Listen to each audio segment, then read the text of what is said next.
조용히 늘어나는 도산, 보이지 않는 구조의 붕괴.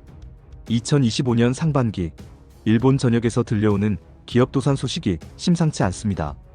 하루아침에 문 닫는 공장, 조용히 문 앞에 걸어놓는 폐업 안내문. 겉보기엔 큰 사건 없이 돌아가는 일상처럼 보이지만 일본 경제의 뿌리를 이루는 중소기업들이 서서히 무너져가고 있습니다. 이는 단지 개별 기업의 문제가 아닙니다. 일본 경제의 체력과 구조 자체에 대한 경고음일 수 있습니다. 첫째, 숫자로 드러난 일본의 위기.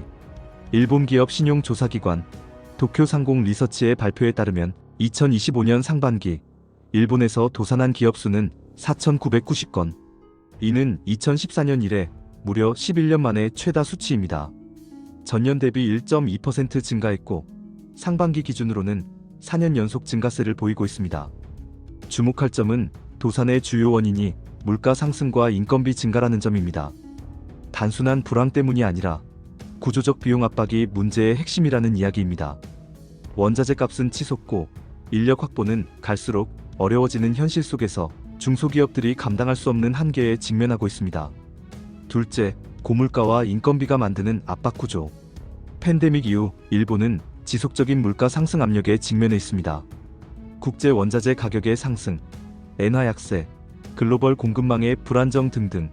여기에 고령화와 청년층의 제조업 기피 현상이 겹치며 인건비 역시 빠르게 오르고 있습니다. 일례로 일부 중소제조업체에선 과거 시간당 1,000엔, 약 9,200원이던 아르바이트 임금이 1,800엔, 약 16,560원까지 상승했습니다. 그러나 제품 가격에 이 상승분을 반영하기란 현실적으로 어렵습니다. 특히 대기업에 납품하는 하청 구조에서는 중소기업이 가격을 주도하기 어렵습니다. 결국 수익성을 유지하기 어려운 상황에 놓이게 되고 사업을 안정적으로 이어가는 데에도 점차 부담이 커지고 있습니다. 셋째, 장기 구조 변화의 전조. 일본의 중소기업은 전체 기업의 99.7%를 차지합니다. 이들이 지역 경제와 일자리를 지탱하고 있습니다. 이들의 연쇄적인 도산은 단기 충격을 넘어 장기적 구조 위기의 시작일 수 있습니다. 도쿄상공 리서치는 현재 일본 상장사 중 약 430여 개 기업을 재무구조 취약 기업으로 분류하고 있습니다. 일본 경제가 갖고 있는 구조적 불균형이 서서히 수면 위로 드러나고 있다는 뜻입니다. 넷째, 한국도 안전지대는 아니다. 그렇다면 우리는 질문을 던져야 합니다. 한국은 정말 괜찮은 걸까요?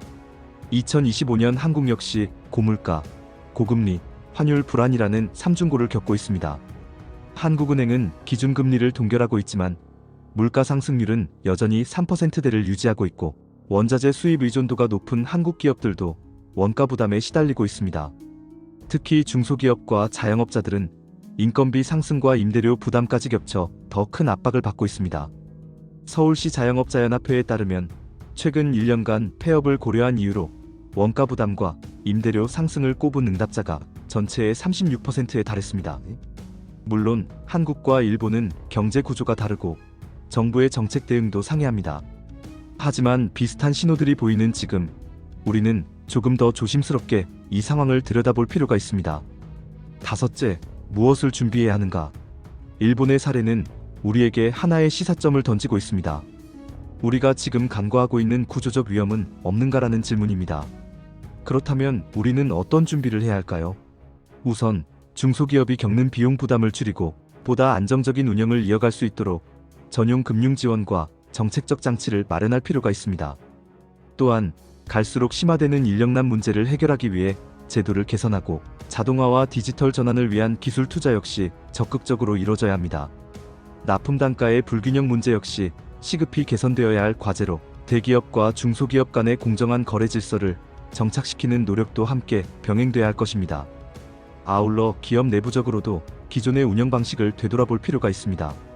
단기적인 비용 절감에만 집중하기보다는 장기적인 경쟁력을 확보할 수 있는 가치 중심의 전략과 기술 기반의 경영 구조로의 전환이 요구되고 있습니다. 일본의 도산 통계는 단지 숫자가 아닙니다. 그것은 일본 경제가 구조적으로 흔들리고 있다는 조용한 신호일 수 있습니다. 지금 이 순간에도 어딘가에선 또 하나의 기업이 조용히 문을 닫고 있을지 모릅니다.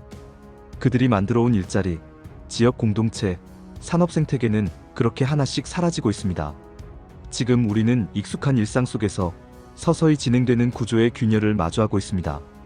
겉으로는 아무 문제 없는 듯 보이지만 그 이면에서는 누적된 부담과 취약한 기반이 조금씩 드러나고 있습니다. 이제는 숫자나 지표만으로는 설명할 수 없는 변화가 조용히 현실이 되어가고 있습니다. 우리는 숫자가 아닌 이야기를 통해 구조의 균열을 읽어내야 할 때입니다. 그리고 그 이야기는 이미 우리 가까이에서 시작되고 있는지도 모릅니다.